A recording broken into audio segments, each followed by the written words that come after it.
I'm Pawn, a 26-year-old late diagnosed autistic human being living in the UK, and I make videos about autism and my personal autistic journey. And I'm very excited for today's video because I have decided to create a playlist that is going to be called Dissecting the Autism Diagnosis Criteria. And what I want to do is make a video for each diagnostic criteria. So special interests, stimming, adherence to routine, insistence on sameness, sensory sensitivities, and of course all the social stuff.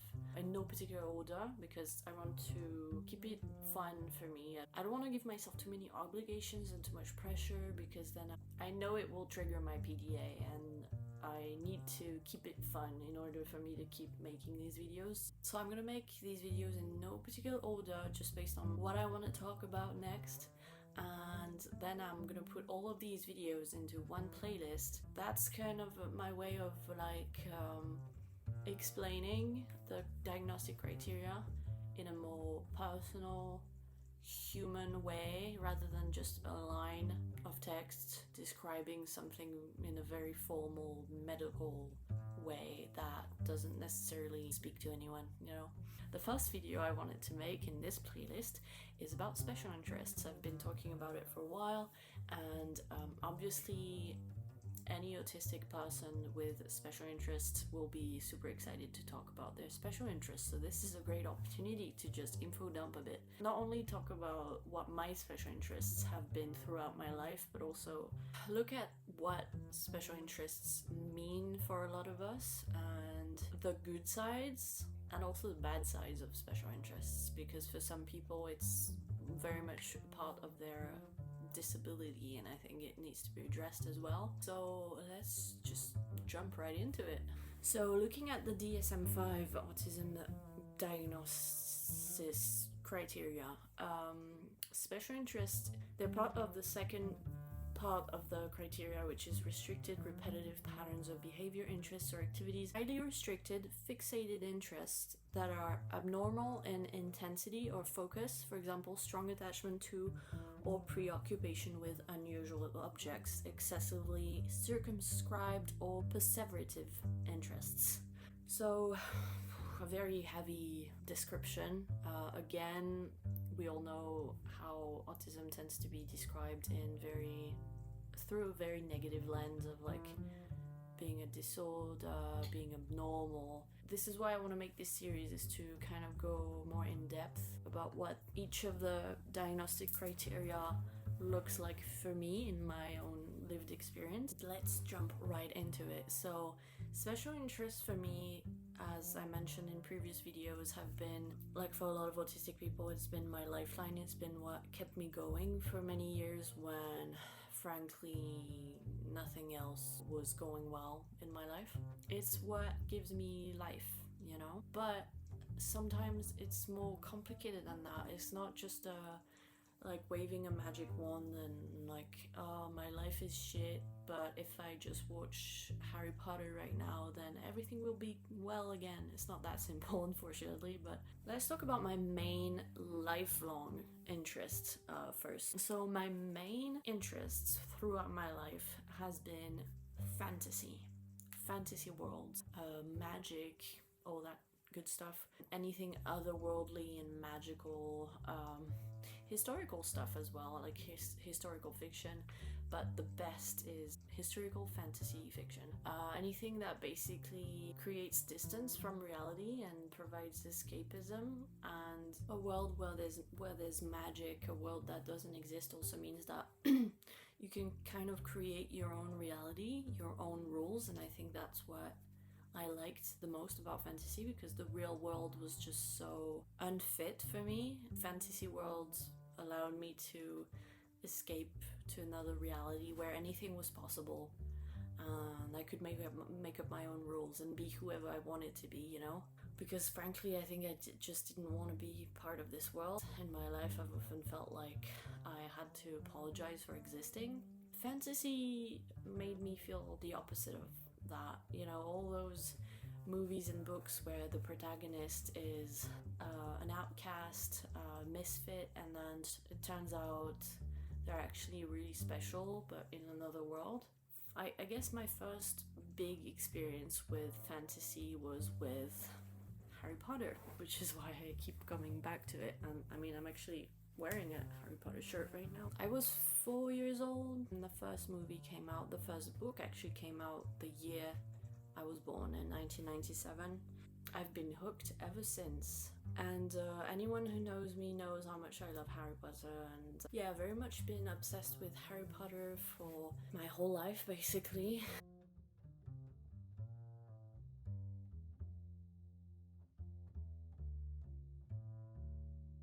And it wasn't just Harry Potter, it was anything fantasy related. So, The Lord of the Rings, Narnia, Shrek, The Golden Compass, His Dark Materials, Chronicles of Spiderwick, Eragon, Twilight, all the Disney Pixar movies, Studio Ghibli movies, Game of Thrones.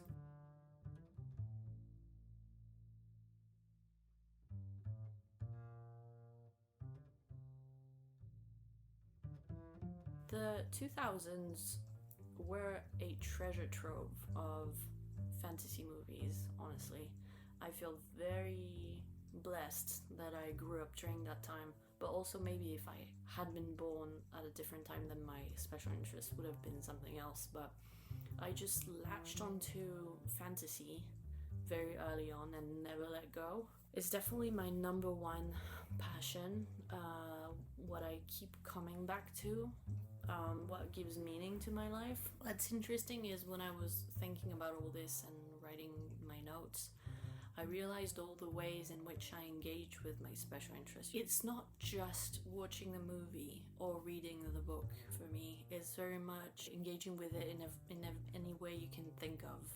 Because for me, just watching the movie over and over again is not enough. And it goes to a point where I actually don't want to watch it too often. Like, I don't know if anyone else experiences that, but for me, for example, like some stories are more sacred to me than others, but for example, Harry Potter, I don't want to grow tired of, because a world where I grow tired of Harry Potter is a world that I don't want to live in, if that makes sense. And I should preface this by saying that I in no way condone J.K. Rowling's behaviors and words towards the trans community. I think she's a horrible person. She's very hateful, and she needs to do a lot of work on herself, and she shouldn't be given such a strong voice on social media. And I have been absolutely horrified and disappointed ever since she said the things that she said years ago, and she hasn't stopped since. And I completely understand that some people in the autistic community, especially since there's a lot of LGBT people in the autistic community, I completely understand if you felt personally attacked by her words and decided not to be into Harry Potter anymore. Completely respect that. For me, it's not a question of choice. I can't like to me, Harry Potter is not her, first of all. It's just a whole universe that exists on its own now and belongs to the fans. But I just can't decide to just stop being into Harry Potter overnight, and to be honest, it wouldn't be good for my mental health. But I try to be mindful of any time I spend money on Harry Potter stuff, I know that it's going into her, and I want to avoid that as much as possible. All the ways in which I engage with my special interest, my fantasy special interest. So first of all, I watch the movies. Obviously, I rewatch the movies on a regular basis. Like I said, for movies like Harry Potter, I don't want to rewatch them too often, because then I'm scared of growing tired. I'm 26, still haven't grown tired of them, but I'm scared of that happening one day, of being like, oh, I've seen them too much. That would be the worst thing to me ever. So there are movies I don't mind rewatching as much, like Shrek. I will do like Shrek marathons multiple times a year. But Harry Potter, I keep it. It's a special thing for me.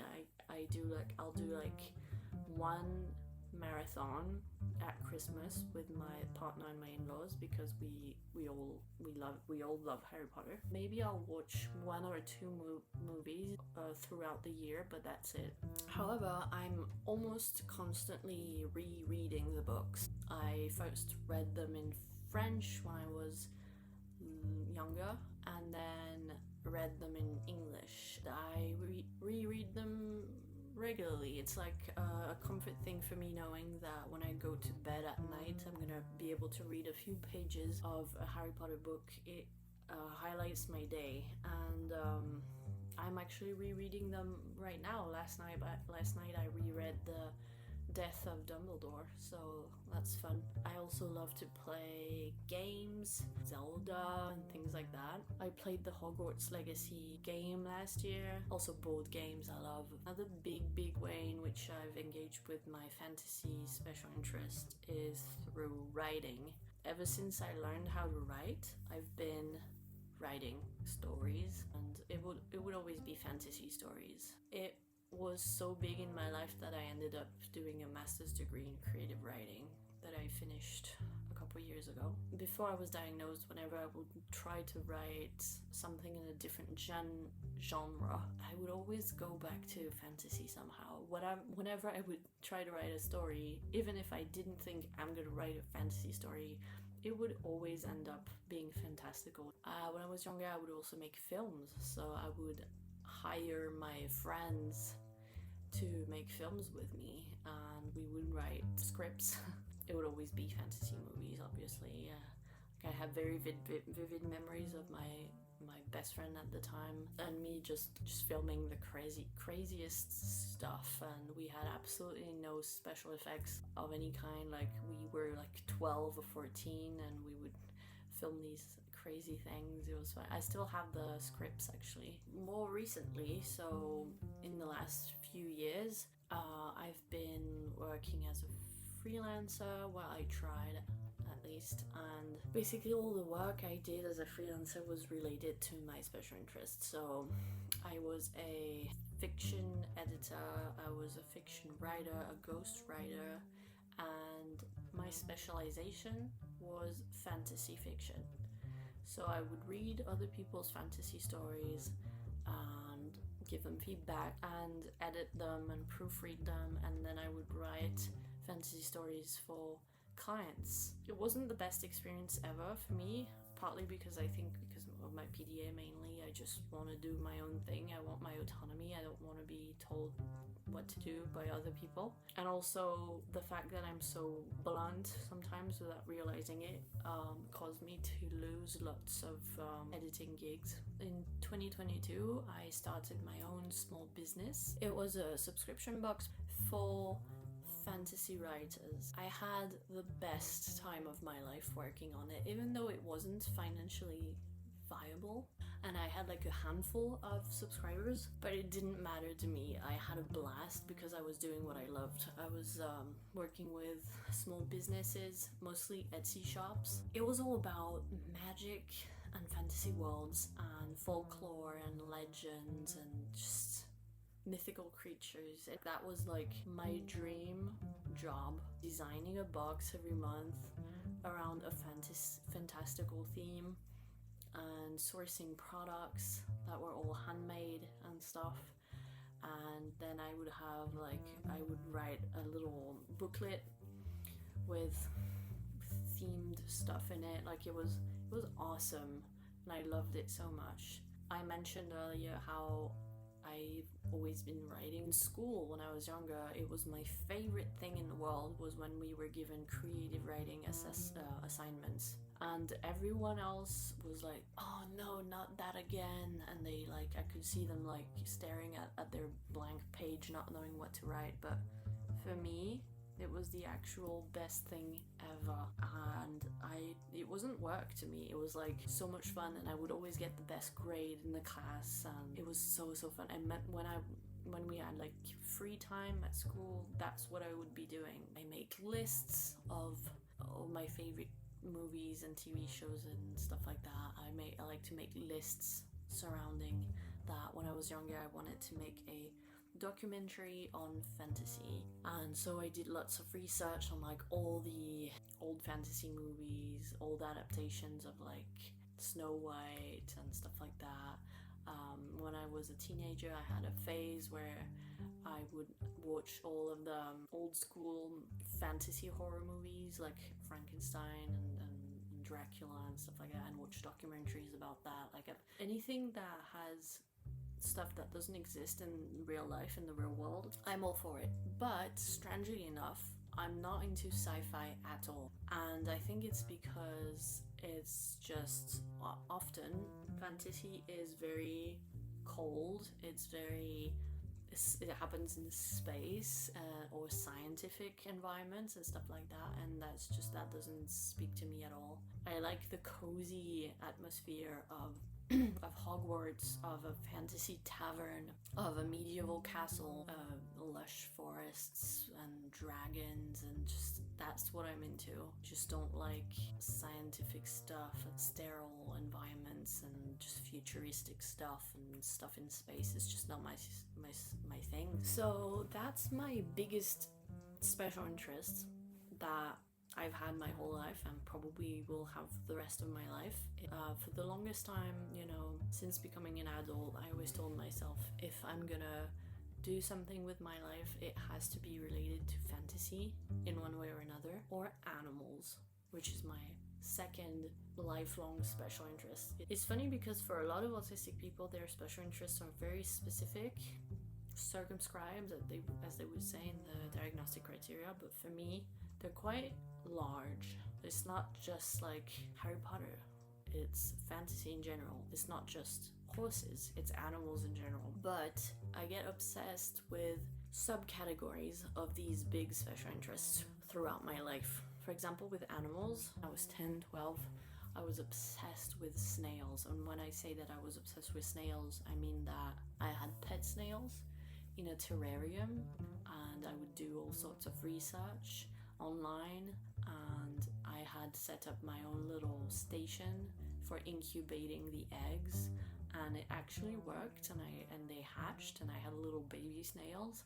I built my own website where I tried to sell snails and snail eggs, not for I didn't want people to eat my snails. And I wrote a whole book that I still have, based on all my own observations and my own research, and I would recite things to people like, do you know that snails have 10,000 teeth and that they can live up to 30 years in captivity? I was fascinated by all these facts, and I knew all about snail reproduction, which is really interesting because snails are hermaphrodite, so they're both male and female at the same time. And it was just fascinating to me. When I got older, I was into horses and horseback riding because it happens to be my dad's passion as well.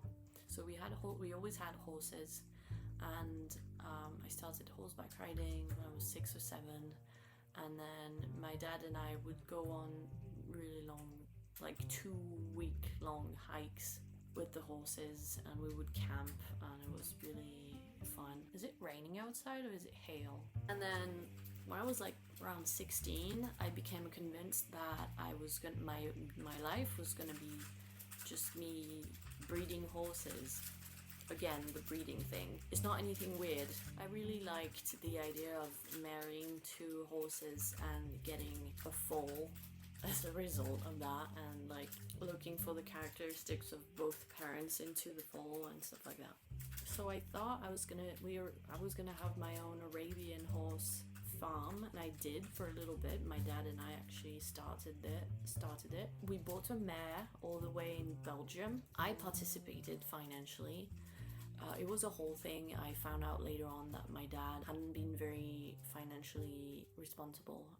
He couldn't afford to do that, but he did it anyway, so that was a whole thing. So we had a mare, she had a foal, and we wanted to keep going. Unfortunately, it didn't work out financially, like I said, but I went all in. I was into all the Facebook groups and Facebook pages of all the prominent French horse breeding farms. and I was following them all on YouTube and constantly watching videos of Arabian horses. I knew everything that was going on in the world of Arabian horses, show horses, if you will. I knew all the names of the main farms and the main breeders and the main bloodlines and the main stallions and everything that was trendy. And when I was 16, I actually decided that I was going to spend a week of my winter break at a breeding farm. That was quite far from my home, actually. We drove several hours to get there, and I spent a whole week there. Even though I struggled socially and it was really difficult for me, I still wanted to do it so badly. And I got to deliver foals, and I saw a lot of death, actually, because it was a really bad year, and like 2 foals died while I was there, and a mare as well. It was really intense. It was a very intense week, but like that's the extent to which I went into this. And like the actual professionals, you know, the 40-year-old, 50-year-old professionals in that industry were shocked whenever they would have conversations with me, because I knew everything that they were talking about. I knew everything there was to know about it, like I had been working in the industry for years. I remember talking to a breeder, and we were corresponding for weeks, and then at one point I mentioned that I was 16, and she was actually shocked, because she was like, wait, I thought you were 40 years old like me. Created a YouTube channel, a website. I went to shows. I also have had phases where I would be into mice. I would try to catch mice, and I actually caught some mice, and then they escaped. And then I was into frogs, so I would have tadpoles that would grow into frogs. And then my parents got a cat, and so my hyperfixation was on building a cat tree for our new cat. I was 12, I was in school, I was drawing cat trees and stuff that I was gonna build for her. I was really into wildlife documentaries as well. I was always watching documentaries on Africa and all the big cats and monkeys and apes.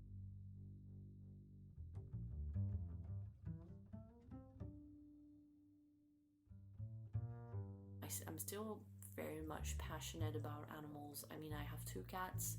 They are like my children. I absolutely spoil them. I always make sure that they're healthy and happy. I always try to make their life better. They mean the world to me, and I would love to volunteer at an animal shelter. I've been thinking about it for a long time. It just scares me too much. You know, the new environment, the social interactions, but the idea of it, or even better, having my own animal shelter.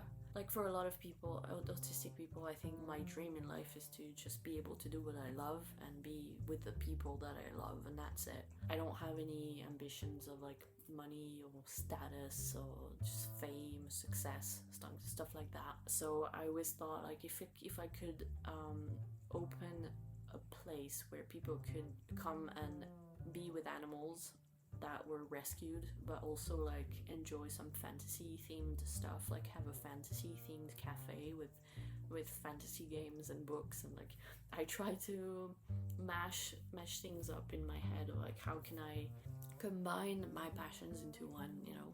Then as a teenager, I fell in love with the English language. I became the best in my class. I decided that I would move to the UK. I even did a bachelor's degree in English. I work in English, I read my books in English, I do everything in English.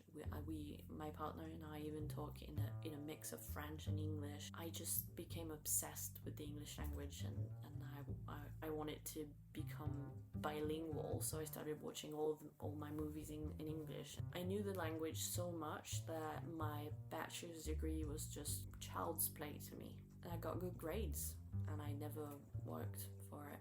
It was just easy because I loved it.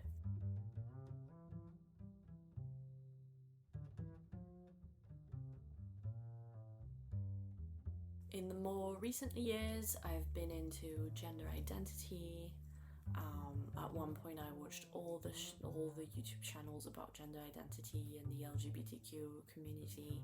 I love it. and I would try to educate everyone in my life about gender identity. Then I was really into psychology, and specifically the psychology of childhood trauma and narcissistic abuse. Because of what I mentioned in my previous video, I was abused by my parents, and so that's when I started to try to unpack everything and heal from it, and it actually became a bit too much to handle for me because I couldn't help focusing on it because it was my special interest at the time, and you know how much space it takes in your thoughts, so I was always thinking about it, doing research on it, but it was taking a toll on my mental health because it was such a triggering topic for me. And so it was tricky finding a balance between like being mindful of my mental health but also like satisfying that itch. And that's when I would say special interests can be tricky for me, because you don't really choose what special interests you have. They kind of happen to you, right? And so for me, when it's about something as traumatic as that, it can be really negative because it keeps me in that constant cycle of stress and just PTSD. Honestly, I keep reliving trauma because of it, but also it helped me heal a lot, and it helped me learn a lot about narcissism and stuff like that. And then more recently I became really interested in autism and neurodiversity. So I mean, for the past few months I've been watching videos every day, read lots of stuff on subreddits, autistic subreddits, and I've been reading books. I'm on my 3rd book. I'm a slow reader, so 3 books for me is a lot. I'm reading my 3rd book on autism right now, the one by Temple Grandin, The Autistic Brain.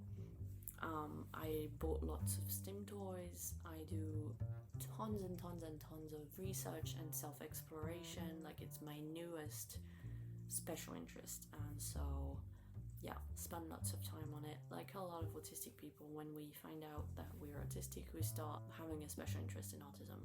And then I had some more short-lived special interests throughout my life. The biggest one I would say was music or piano.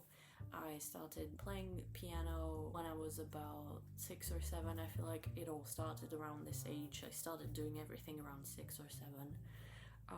One day I woke up, was like, I want to learn to play piano. I became really obsessed with it as a teenager. I would spend hours practicing my piano every day. I would teach myself really advanced classical pieces. I was really into classical music. At one point, I even thought I was going to go to a conservatory, and I was like preparing myself to go to a conservatory. Like, I thought I was going to be a professional pianist. Then I thought I would make a living as a music composer. So I started composing music, and that was my life for a few months. That was back in 2017, 2018.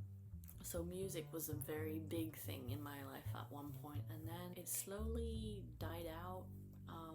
And now I don't play piano anymore. Like, I haven't played in months. I'm just not interested in it at all. It's crazy how one thing can be your special interest at one point and be your whole life, and then you're not interested in it at all anymore. For example, another thing like that for me was, as a teenager, I was really into certain actors and filmmakers and horror movies, and I would watch the whole filmography of different actors and filmmakers, and then I would even watch the director commentary on my favorite TV shows. And like, for example, at one point I was really obsessed with The League of Gentlemen and Mark Gatiss, Reece Shearsmith, Steve Pemberton, the whole clan.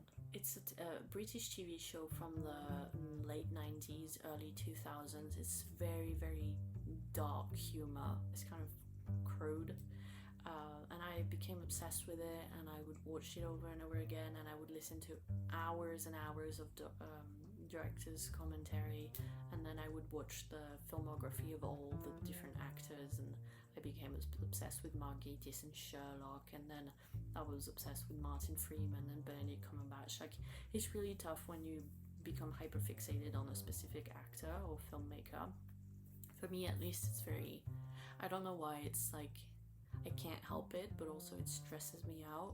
I guess because I feel like it's a little bit, it makes me a bit uncomfortable because it feels a little unhealthy, you know? being so obsessed with someone you don't know in real life. At the same time, like, I would never want to meet them in real life. Does that make sense? But like, I would watch everything with these actors. And I remember one summer I went to my grandmother's. I stayed there for a week, and the whole time I was on my laptop watching the commentary on the League of Gentlemen. That was all I did for a week. And I thought, I thought like, it's not really, like, I felt bad for my grandma, and I wanted to spend more time with her, and she was really upset with me, but I couldn't help it. That was the only thing I wanted to do all day long, was watch that commentary. Yeah. And now that's completely gone. Like, I'm not into that kind of thing anymore at all. Same thing with horror films. At one point I loved horror movies. That was when I had my gothic period, and I would watch all the classical horror movies and then more recent ones. And now I can't handle it at all. I am way too sensitive. I have to really be careful of the movies and shows that I watch, because they affect me so deeply, which is why I often rewatch the same things, because I know that I'm not gonna get triggered. I've had panic attacks because of movies. I've had like massive anxiety. It's massively affected my mood. I'm very emotionally sensitive, and so whenever there's any kind of psychological horror or anything like that, it can send me down. Like, I know people who can watch any movie, no matter how disturbing it is, and then the movie ends and they go on with their life like nothing happened. And I don't understand that. I don't understand how people can do that. For me, it's like, I live the movie, I live the story, and then I feel everything that the characters feel. And then I spend hours thinking about it and like feeling it in my bones, and it takes days sometimes to get me out of that state. Like, the first time I watched a horror movie was Resident Evil. I was maybe 14 years old. It took me 2 weeks to recover from it. I would have nightmares at night. Like, I'm very, very, very strongly affected by movies, which is also why I love them so much, because I'm also very strongly affected by them in a positive way. But I have to be careful what I watch now. I'm a lot more sensitive than I was as a teenager, when that was my special interest. Now I'm like, oof, no. Like, I know that if I watch a horror movie, that I'm gonna feel like absolute shit for hours, if not days after that. And so I don't do that anymore. Unless it's got an element of fantasy or history to it. Like, for example, The Witch, which is pretty horrific. I love it, and I watch it regularly. So it doesn't always make sense. Then I have very short-lived special interests. Like, I was into needle felting for a few weeks, and that was very short-lived. I have periods where I'm really into drawing and painting, and I do it every day, and then I stop doing it completely. At one point when I was 12, I tried to teach myself Mandarin, the language. I was really serious about it. I really loved the Chinese culture and language, and I loved Kung Fu, and I tried to teach myself the language. I had like books, I would work on it at school, but it was way too hard without a teacher, so I gave up on it. I was obsessed with plushies as a kid. I was obsessed with Tamagotchi. I was obsessed with marbles. I would have collections of marbles. I would have collections of bouncy balls. I would have a collection of like Diddle mouse, all the stationery and stuff like that. I was obsessed with an online horse management game that I still play from time to time. I was really into gymnastics and anything that had anything to do with flexibility and contortionism, and like the circus and things like that. I was really into that, all that kind of thing. And because I'm hypermobile, I would twist myself in all sorts of positions and shapes that were probably not very healthy for my body. But it was a good way to impress other people and connect with them in that way. And I absolutely loved it. I was really into gymnastics. In high school, I would practice gymnastics several hours every week. And then I have some more seasonal or recurring interests. Like, I'm really into Christmas. is a very big comfort thing for me. So as soon as Christmas comes around, I get really, really, really, really excited. I get a warm, fuzzy feeling inside, and I have like a bunch of things that I need to do around Christmas. I need to watch certain Christmas movies around certain times, and sometimes it can get a bit stressful. I have to have a Christmas tree, and it has to be a certain way, and I have to have it up by a certain date, and I have to have and when I was younger, it was the same. As a kid, I would start preparing for Christmas in October, and I would create a whole show for my parents and my grandparents, and I would be singing, I would be playing piano. I had a whole program that I would print out and give to everyone. I had a speech prepared, and we would play games, and my family clearly wasn't into it. They were putting up with it because they knew that I couldn't help it, but they really weren't into it. But I got so excited about that, about Christmas. To me, it was more about the show that I was preparing than the presents. You know what I mean? Putting up the Christmas tree, and I get those seasonal things. Same with October and the spooky season. And every year I get obsessed with certain things when that time comes around. But that's about it. I'm probably forgetting things. I can't summarize a whole lifetime in one video, but those were all the main special interests that I can think of that I've had throughout my life. And like I said, they were my reason to keep living a lot of the time. They meant everything to me, and I would do a lot of daydreaming, and I still do. When things get too much, or I feel a little low, or a little stressed, a little overwhelmed, I will think about just a random memory of a fantasy movie that I love, a fantasy world that I love. I'll picture a glimpse of Aragon, or The Lord of the Rings, or Harry Potter, and it just brings me, and it just instantly makes me feel warm and fuzzy inside, and comforted, and everything's gonna be okay. Everything's gonna be okay because you have these things that you can come back to whenever you need to, whenever you want to. Some people say special interests can be debilitating for them because of how intense they can get. And I've experienced that, as I mentioned, several times in my life, where I felt like my life was kind of controlled by my special interests.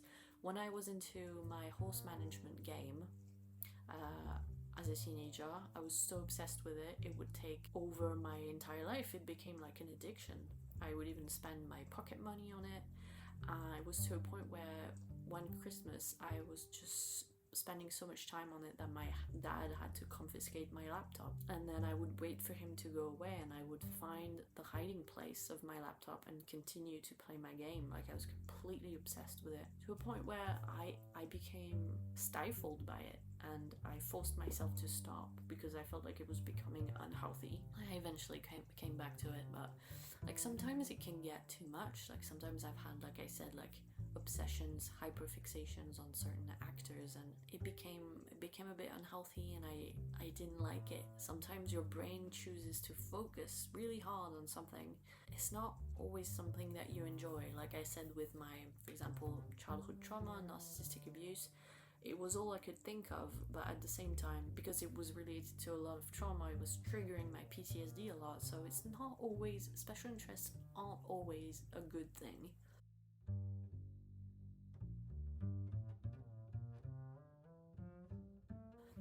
But for the most part, for me, I probably wouldn't be here if it wasn't for my special interests. I think I've covered everything I wanted to say about this. I hope you enjoyed this video. Leave a comment down below with your special interests. I'm really interested to know, and I hope you like this video. This is just my own experience with special interests as an autistic person. Not every autistic person is going to have the same experience. Yeah, I was very happy to share this with you. I hope you enjoyed it. I have a Ko-fi account linked down below in case you would like to support my channel monetarily. Thank you for subscribing, liking, commenting, and I will see you in my next video. Bye!